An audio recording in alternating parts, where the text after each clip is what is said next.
Assalamualaikum warahmatullahi wabarakatuh. Bertemu lagi dengan saya Rizkina Fatimah Siregar. Di sini saya akan menjelaskan tentang pentingnya kecerdasan emosional dalam kepemimpinan. Yang pertama kita bahas dulu emosi, ya. Emosi itu menurut John M. Steinberg itu sistem respon yang terkoordinasi yang terjadi dalam keadaan biologis tertentu. Jadi itu respon tubuh secara fisiologis. Kemudian menurut Robert S. Feldman, emosi itu merupakan situasi perasaan individu secara umum, baik karena faktor fisiologis maupun faktor kognitif yang berpengaruh pada perilaku tertentu.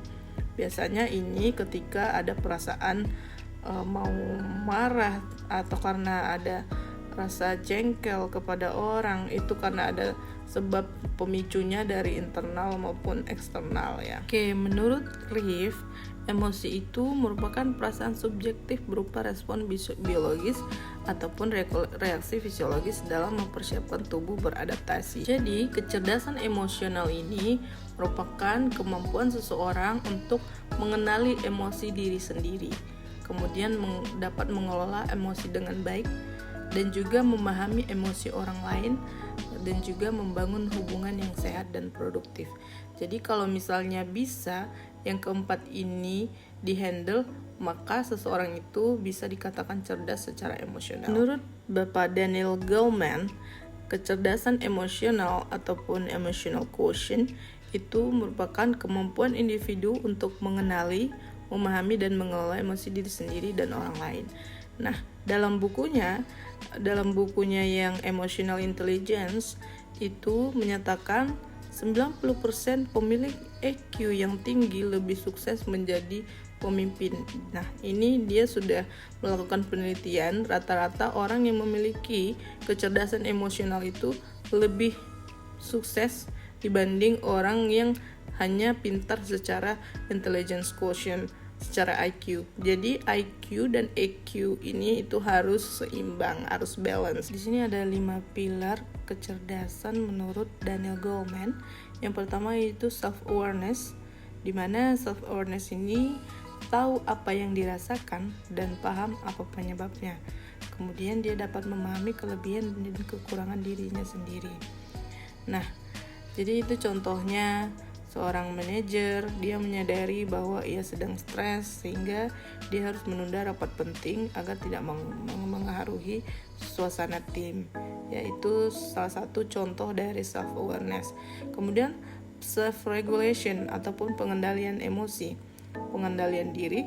Jadi itu ada yang dinamakan respon amigdala di otak, yang dimana dia bisa menghijack untuk respon hijack mengontrol emosi dan reaksi. Jadi ini hijack ini dikatakan kemampuan mengontrol emosi dan reaksi tubuhnya.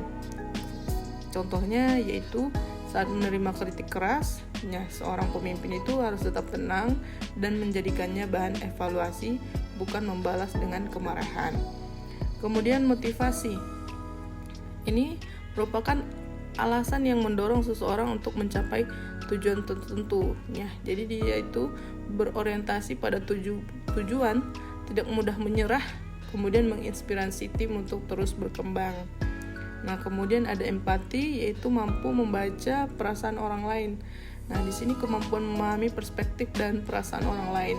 Contohnya, jika seorang pemimpin memahami bahwa penurunan kinerja seorang karyawan itu disebabkan masalah pribadi, lalu dia memberikan dukungan yang tepat. Ya, kemudian social skill ataupun seni sosial, keterampilan sosial itu merupakan kemampuan berinteraksi dan bekerja sama dengan orang lain. Ya, jadi di sini contohnya itu seorang pemimpin itu harus bisa melakukan komunikasi yang efektif, bisa mampu untuk bernegosiasi dan juga membangun relasi serta kerjasama tim yang baik. Kenapa sih emotional intelligence itu penting bagi pemimpin? Nah, yang pertama itu pemimpin dapat membantu pengambilan keputusan yang lebih bijak jika seseorang pemimpin ini tidak hanya cerdas secara intelektual dan juga harus matang secara emosional, ya. Jadi pemimpin ini dengan kecerdasan emosionalnya, dia tidak mudah terpancing emosi, kemudian mampu berpikir jernih dalam tekanan dan menghindari keputusan yang impulsif. Ya, yang kemudian yang kedua itu bisa meningkatkan kepercayaan tim. Di sini pemimpin yang mampu memahami perasaan anggota timnya itu akan lebih dihormati, lebih dipercaya, dan mampu membangun hubungan kerja yang kuat. Yang ketiga, dia mampu mengelola konflik secara efektif. Nah, di sini konflik dalam organisasi itu adalah hal yang wajar ya. Tapi pemimpin itu harusnya bisa menjadi penengah yang adil, mengendalikan situasi yang tegang, kemudian mengubah konflik itu menjadi peluang perbaikan. Ya, dia yang memediasi konflik itu untuk terjadi suatu pemecahan masalah. Kemudian yang keempat yaitu meningkatkan motivasi dan kinerja tim. Pemimpin yang empatik yaitu memahami kebutuhan dan potensi anggota tim, memberikan apresiasi yang tepat, dan juga menciptakan lingkungan kerja yang positif. Yang kelima yaitu pemimpin itu harus mampu membangun budaya kerja yang sehat. Budaya kerja itu dipengaruhi oleh karakter pemimpin. Nah, pemimpin dengan emotional intelligence yang tinggi itu akan menciptakan lingkungan kerja yang suportif, komunikasi terbuka, dan kolaborasi yang baik.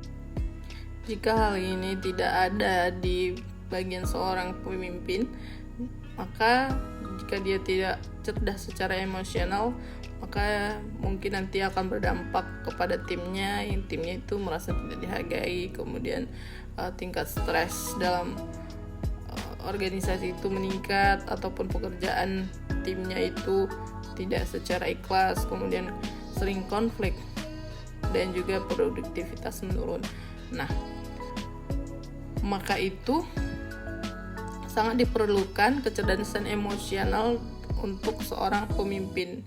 Ya, pemimpin yang hebat itu bukan hanya yang pintar secara intelektual, tapi juga yang mampu mengelola emosi, memahami orang lain, dan menginspirasi dan membangun hubungan yang sehat. Karena pada akhirnya kepemimpinan adalah tentang memimpin manusia, bukan hanya mengelola pekerjaan. Jadi itu saja yang dapat saya sampaikan, kurang dan lebihnya saya mohon maaf. Sampai bertemu di video selanjutnya. Bye-bye.